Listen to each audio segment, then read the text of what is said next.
Le chapitre 1045 est principalement la confrontation entre Luffy et Kaido. Les yeux qui piquent parce que Luffy est trop dur pour être avalé par Kaido. Et Luffy profite de cette opportunité pour célébrer dans l'estomac de Kaido, faisant mal au Yonko comme un ballon. Luffy a ensuite mis sa main sur les yeux de Kaido et s'est envolé. Après cela, Luffy s'est envolé vers le ciel. Puis est revenu avec un corps énorme et a jeté Kaido comme un jouet. Le Yonko s'est mis en colère et a renvoyé un Bolobros. Luffy est touché mais récupère immédiatement et continue de se battre. Kaido fait tomber la tête de Luffy dans le château, surprenant tout le monde. Luffy était épuisé mais a immédiatement récupéré. Kaido a frénétiquement attaqué. Luffy répond avec un puissant coup de poing dans le visage de Kaido. Salut les pirates, paix et fortune sur vous. On se retrouve aujourd'hui pour parler du chapitre 1046 de One Piece. Les spoilers sont disponibles et sont frais, donc je vous les offre sur un plateau d'or. Alors je vais profiter aussi pour faire un résumé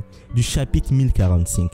Avec le pouvoir d'éveil du mythique Swan du fruit de Luffy, qui est le Nika, Luffy frappe Kaido sans manquer un battement de cœur. Quelqu'un sauve Kaido rapidement ou Luffy gagnera dans quelques chapitres les gars. Qui est là pour sauver Kaido? Qui va sauver Kaido du déchaînement de Luffy? Le Mugiwara est au top. Donc restez jusqu'au bout pour savoir tout ce qui s'est passé dans cet épisode 1046 de One Piece. Si vous aimez mes vidéos, likez et abonnez-vous si ce n'est pas encore fait. N'oubliez pas de cliquer sur la cloche de notification pour être prévenu lorsque mes vidéos sortent. Alors les amis, comme à mon habitude, sans plus tarder, je balance la sauce.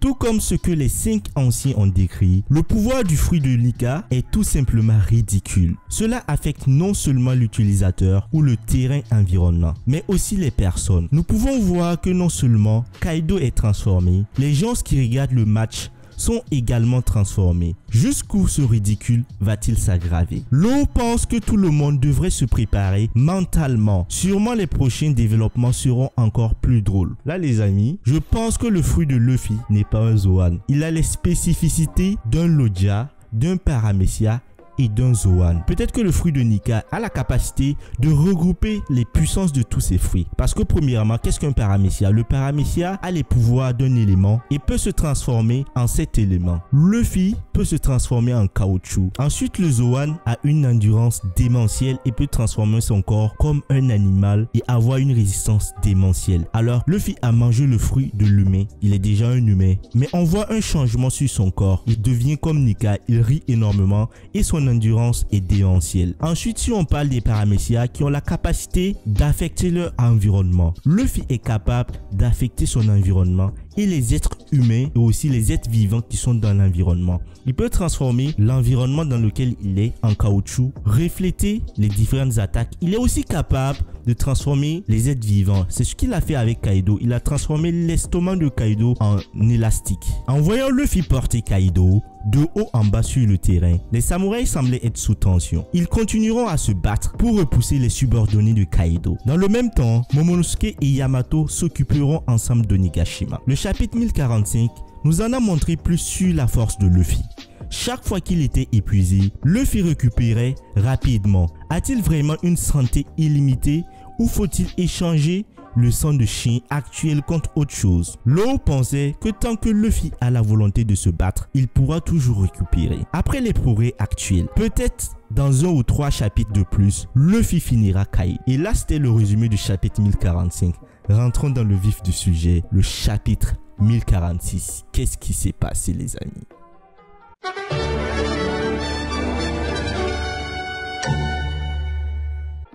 Alors le titre du chapitre se prénomme Raizo. J'espère que ce chapitre sera intéressant parce que tout ce qu'on dit en rapport avec Raizo, ça m'a l'air pas très intéressant. Alors nous avons déjà vu que Raizo utilisait son parchemin pour sauver les attaques de Kaido, le Bolo Burst et les lui rendre. Lors du combat entre les fourreaux rouges et Kaido, Raizo avait utilisé ses parchemins pour attraper Kaido, bloquer ses attaques, absorber ses attaques et lui rendre cela. Alors ici, il a fait la même chose quand il était à Zou.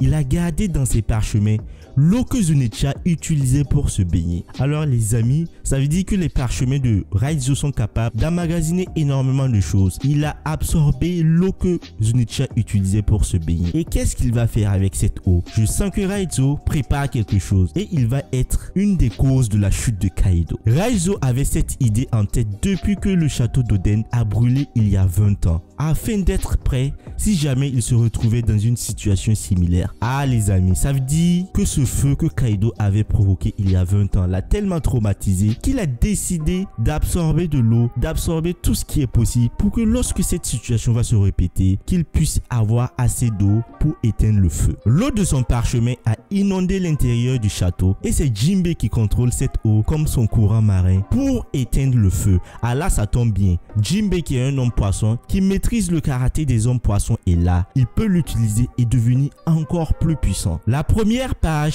est la couverture. On ne sait pas encore ce qui se passe sur la première page, la page de couverture. On n'a pas assez d'informations sur cela. Donc dans les jours à venir, d'ici vendredi, il y aura un chapitre complet.